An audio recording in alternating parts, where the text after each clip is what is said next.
I want a big round of applause for today's speaker, Casey Lau. Thank you, Mark. Thank you. Thanks. Hello, everybody. How is everyone doing? Yes, very exciting. Okay, first of all, before I get into this, this is a history of like Hong Kong startups team. Who's been in Hong Kong more than 10 years? Okay, great, awesome, good to hear. Who just got here like recently, last couple years? Oh, really? Interesting. Okay, good to know. Good to know. All right, so I'm going to talk a little bit. It's funny that I didn't know this was the thing when Mark called me, right? So I think it's easy to Google Rise in Hong Kong, and then hey, there's a conference called Rise here. So it's quite interesting. So I'm going to talk, like he said, I'm going to talk about building community, and it's so great to see everybody here because this is how I started doing these kind of events in Hong Kong, like over 10 years ago. Okay, let's call it 20 years ago. Okay. So Web 2 started in 1998, right? .com, I'm sure you all heard about that. Web 1 started in that time. We used to meet up at the Furama Hotel. Who remembers the Furama Hotel? Okay, yes, a couple of people there. Great. That's no longer there, by the way. But we'd host these events where it was just like this. Half the side were investors, bankers, and rich people, and the other half were all the kids with the ideas. And and you probably heard the story of somebody wrote down an idea on a napkin and somebody gave them $1 million. I saw that happen here in Hong Kong. So that's like a reality that happened here. So that was the .com. Everybody knows what happened to that. And then so I was part of that. And so I decided when Web 2 came around, which it wasn't called Web 2, it's called Web 2 because there's a Web 3 now. Then the next wave came up. I decided to kind of give back and start hosting these events myself.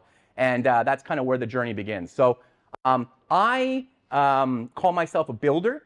I don't call myself an organizer or investor or startup. I call myself a builder because I do a lot of building of communities, of ecosystems, conferences, workshops, whatever. So I think that is the kind of term a lot of people use nowadays in terms of what they're doing. Because it's so many different things are involved in it rather than just one. I think a lot of people here are their social media account holders, they're doing programming, doing accounting, they're doing all kinds of things. So that's kind of where it started, right? So for me, where it started this time, as the Startups HK, the Rise story begins with Startups HK.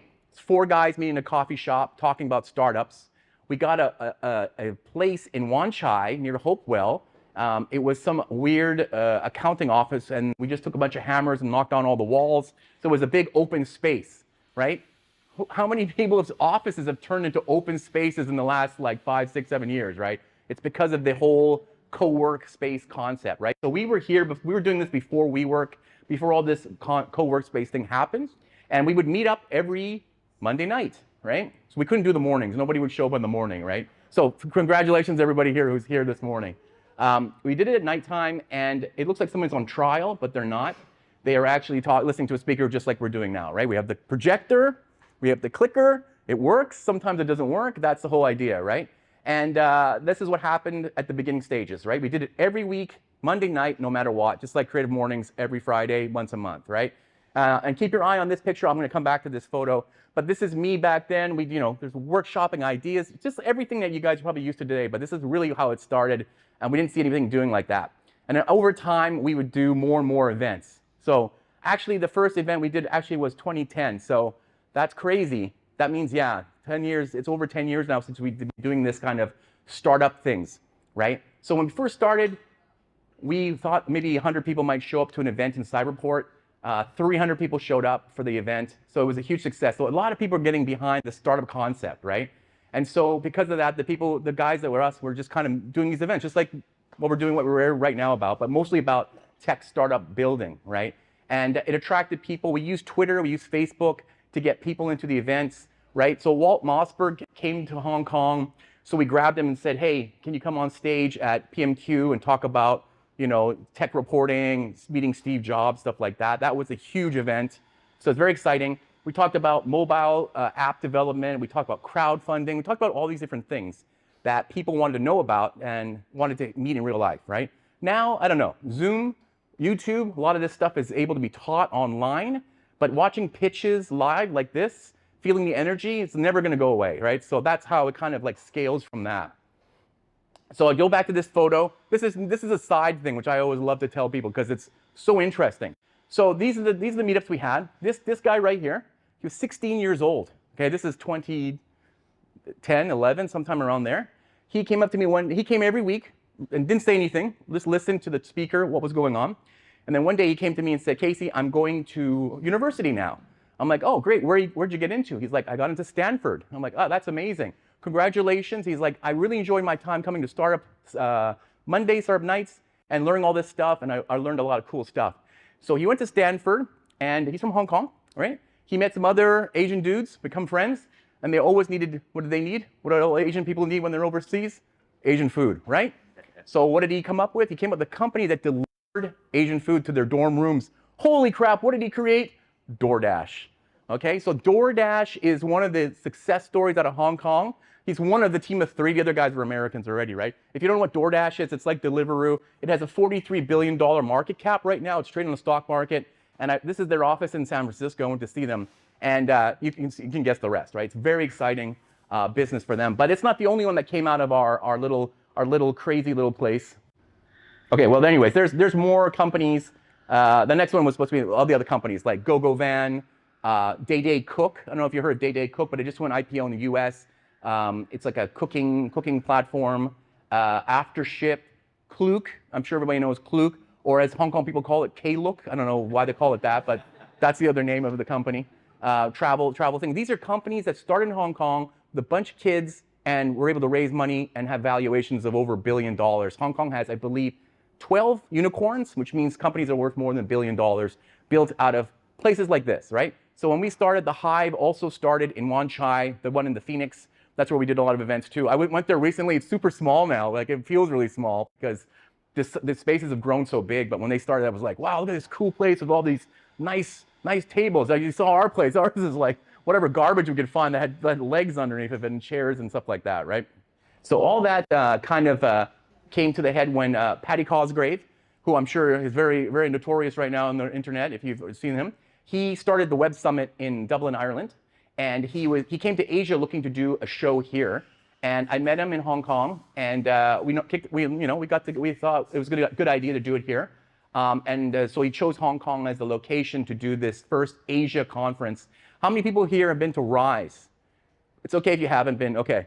Oh, that's amazing. Everybody's here to listen to this and they haven't been to their show. Because it's so funny. We haven't done it since 2019, right? So that's pre-pandemic. And every time somebody sees me, they ask me when it's coming back. Like, they're like a fan of the show. It's like a TV show that people like, right? So this thing is taking that whole, community thing to the next level, right? And I think what the most exciting part about Rise was we were able to bring all these international investors and startups and people that are in the tech scene into Hong Kong, and to see how great the city was, right? So we held it at the convention center, and the other trick that we do is called the Night Summit. How many people are from Ireland here? Or you know what a pub crawl is, right? That's what we introduced to the whole thing, was a pub crawl. And it was in the summer, and I was thinking, who wants to go and do a pub crawl in the summer in Hong Kong? But guess what? Everybody does, right? So it's great. And that's like kind of the icebreaker and getting the startups together to network. And really, it's all about networking. That's one of the things I learned early on in doing these things. It's that throwing the speakers on stage, no matter who they are, is not the whole deal. It's like 10% of the deal, right? The other percentage of the deal is able to make those human connections in real life.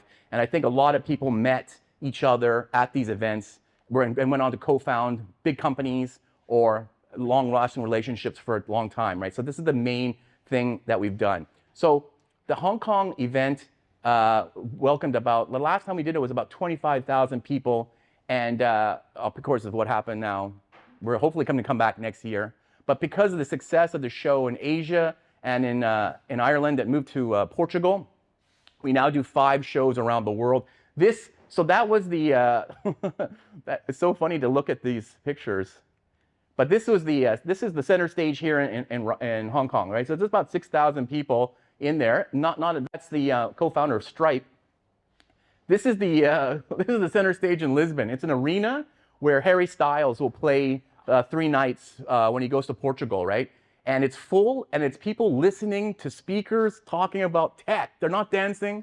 They're not wearing any crazy clothes. They are just out there talking about the future of tech, and everybody from around Europe and around the world who wants to look at Europe is going to be at. So that's the Lisbon show. Next month, I'm going to Qatar in the Middle East, which is our first show there. That is going to be very exciting because the Middle East is now becoming a big market for. So a lot of Hong Kong people are coming to that event. because I'm sure you know there's a lot of money there. So if there's a lot of money there, the investors go to get that money, and if the investors are getting money, then the startup's going to go to get the money from the investors, right? So the whole line goes up and down.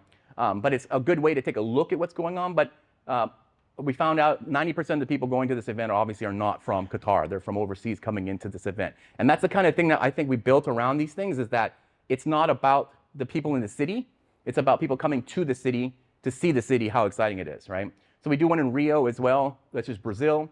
Of course, Rio is a beautiful city, but also the tech scene there is huge now. It's booming. Latin America, even I don't know until I went there how big it was, that the Rio show was going to be bigger than the Lisbon show in like 2 more years, which means only like 4 years, it tripled in size. We do a show in Toronto. How many Canadians are here in the room? Okay, wow, that's crazy for a Hong Kong room. Usually like half the hands go up. All right, thank you. I'm from Vancouver, so we do the show in Toronto. And that one is, I don't know, for some reason it has a different name. And so does Rise has a different name. I'm not sure why, but everybody try to create the Web Summit brand around the world. So if you've been to one of these shows or not, the idea is that it started small and kept going bigger and bigger and bigger, and more countries want to get into this startup game. So one of the funny things that I had these conversations with the ecosystems in each of these cities and countries. In Qatar, you know, there's 2 million people that live there, and so it's very small, right? There was the World Cup there. They had F1. It's a very big growing city, Doha. And I talked to the startup groups there, and they are telling me the same thing that I heard here 10 years ago, right? We have cyberport type thing. We have a science park type thing. But there's not enough people getting together, not enough this, but we're you know, not enough investors, but it's slowly getting bigger. I was like, wow, it feels like I went back in like a time machine to listen to it again, right? So it seems like every city, every country has the same kind of challenges. So I was just talking to Mark earlier today, like, oh, you know, Hong Kong seems a little bit light nowadays, but I spend a lot of time in San Francisco nowadays, and that place is even worse, right? So you never can say that Hong Kong's too bad, because there's always someplace worse than that, right? Okay, and this is another thing I want to talk about. So now I've done Web 1, Web 2, so I got to do Web 3, right? Got to get into that thing. And so one of the biggest brands in Asia is called Memeland. It's a project here based on the company 9gag. I don't know if you've heard of 9gag, but 9gag is like the Reddit of Asia, right? Basically, there's a lot of memes on there. So they're jumping into the Web3 world and creating this thing called Memeland, and they have the NFTs, and they have tokens and things like that. And we do a show together called the GM Show. It's not General Motors. Some people think it's General Motors. It's like a Good Morning. That's what. How many people are here in Web3? Just curious. Okay, great. Some people know what that is. Okay, anyway, so we do. So this is interesting, right? So it's not live in person. It's online, but it reaches a bigger audience, and it's a lot of us interviewing founders who are building in the space right now. So if you're like interested in what's going on in Web3, you'd listen to the show and get some insight to these founders, what they're building. And then when we have a chance, we'll do it live. So we did a live show in Hong Kong, just like this, in a small room with an audience. It's like the energy is just totally different, right? People are laughing at the jokes, and you can hear them instead of just hoping that you see little emojis flying up that are like laughs. It's not the same vibe. So that's something I always like. I find that during the pandemic, you find it not cool because it's like, oh, I don't want to see this anymore. But this is access that we can't get. So to get people to fly to Rio or Qatar is really, tough, right? They're going to really want to go there and participate, right? But getting them to come on a Zoom call like this and do a live stream or a podcast is very easy, and the access is quite big. So building a network like this of these kind of speakers is always good, right? That's one thing I learned during the pandemic, is that people love to talk, be on podcasts. Even if the podcast has like 5 listeners, they want to be interviewed. People want to be out there talking about stuff. So, I don't know what you guys are doing. I'm going to ask you guys later what you're working on, but if you're building a community around something, this is also a good way to get it, because you're restricted by who's in Hong Kong, right now they do these live Creative Mornings, but having somebody on the screen as well, and somebody maybe more exciting than me, then can talk to you about cooler stuff. Okay, so this is the last slide before I take questions from the audience. So these are 5 super fast, super simple tips on building community that I've learned, and hopefully they're not the ones you've always heard before. So number 1, find the learners and find the teachers. So this is the key thing. I think, to be honest, this is my first Creative Morning here, because I can't get up in the morning, right? That's why we do our thing. That's why I said nighttime, good idea. But find the learners. Who wants to learn? What do you teach? And find the teachers who are going to teach them, right? I think this is important for any community building. So when we did the Startups HK thing, apparently we didn't know there were that many people that wanted to learn, but there were a lot of people that wanted to learn.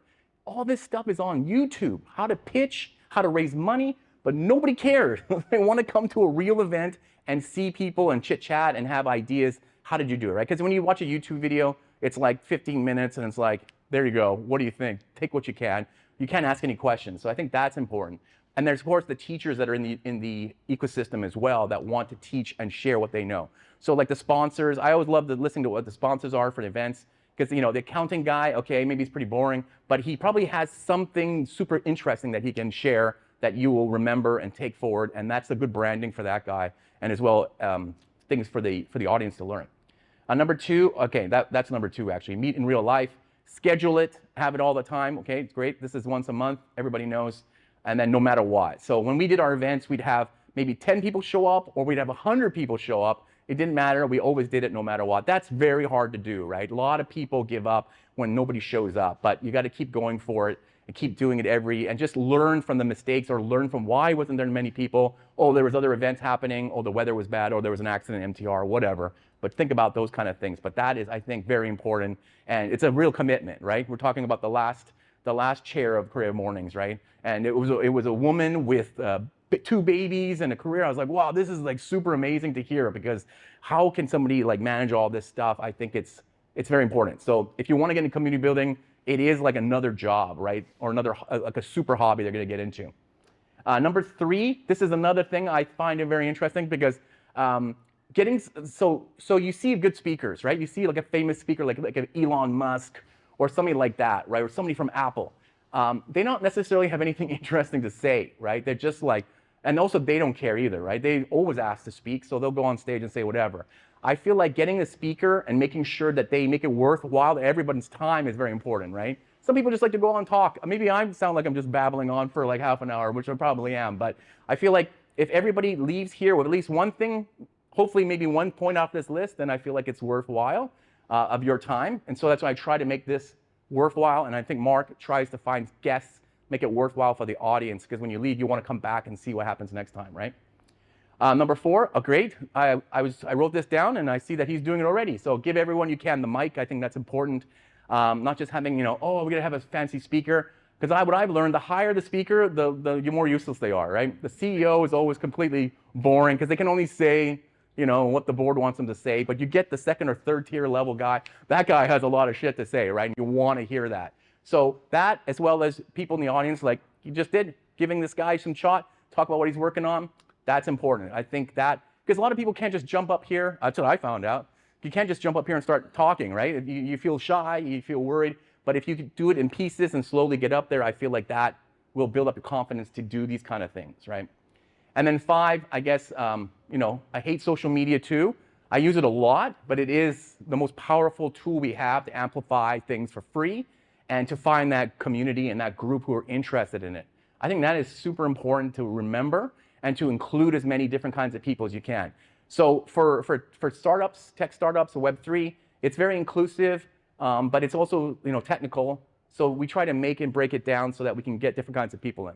People love watching pitches, startup pitches. Like that's the most popular thing. Every time I walk by a stage of startup pitches, people are just crowded, because people like to watch people fumble.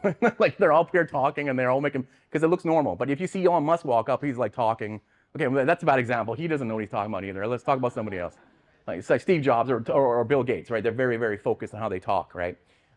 So you don't get a lot out of it. You want a little bit more excitement. So I feel like inclusion is very important to the thing, and that's not a woke thing. That's just like, I'd like to hear different voices, right? And I feel like everybody does too.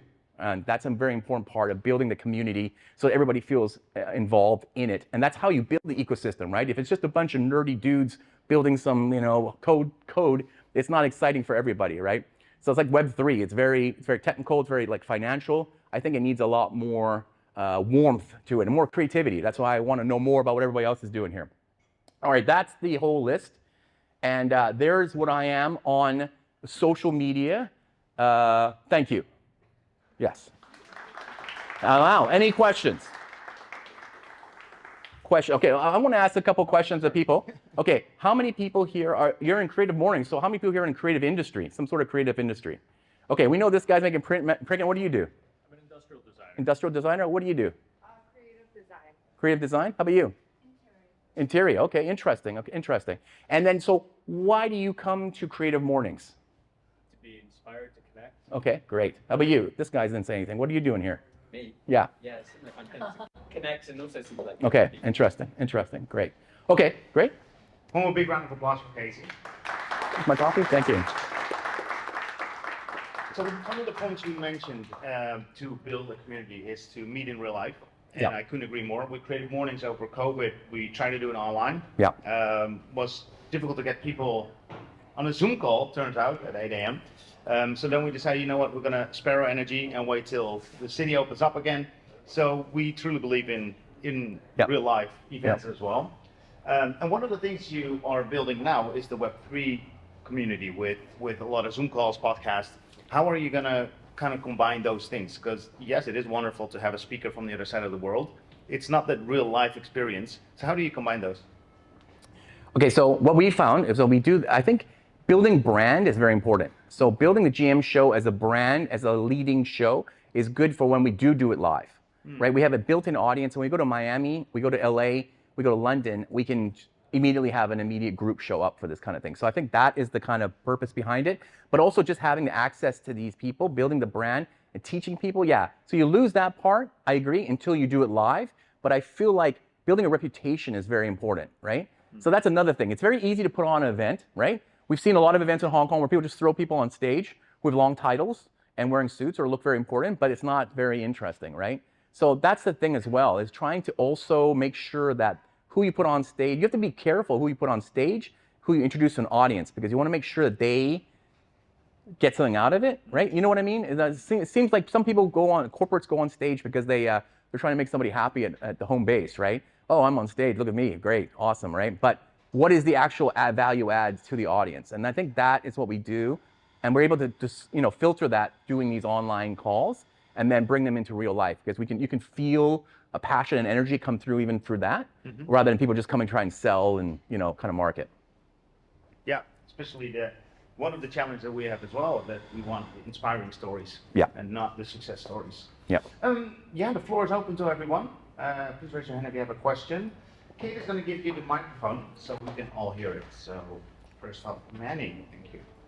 I would like to hear from you, what would you see that the community that we build is a successful community? Because what you were saying with the sharing is like having a lot of investors, a startup, but then there are some company, maybe a smaller scales or different field, that the company may not really know how to measure the community is successful or not. Okay. Yeah, that's a good question. Okay, so that's a very good question and something I want to address as well. So doing these kind of meetups is great. They're free. You come in, you network, you listen. But I feel like free event is also kind of, just top line. I mean, I could go an hours on this conversation, right? I'm just touching the very top surface. I feel like Hong Kong doesn't have enough education platforms, like workshops, things that you come in to meet. I think Oscar does this, right? Oscar does education. Preface, the coffee shop, they also do a lot of Web3 training.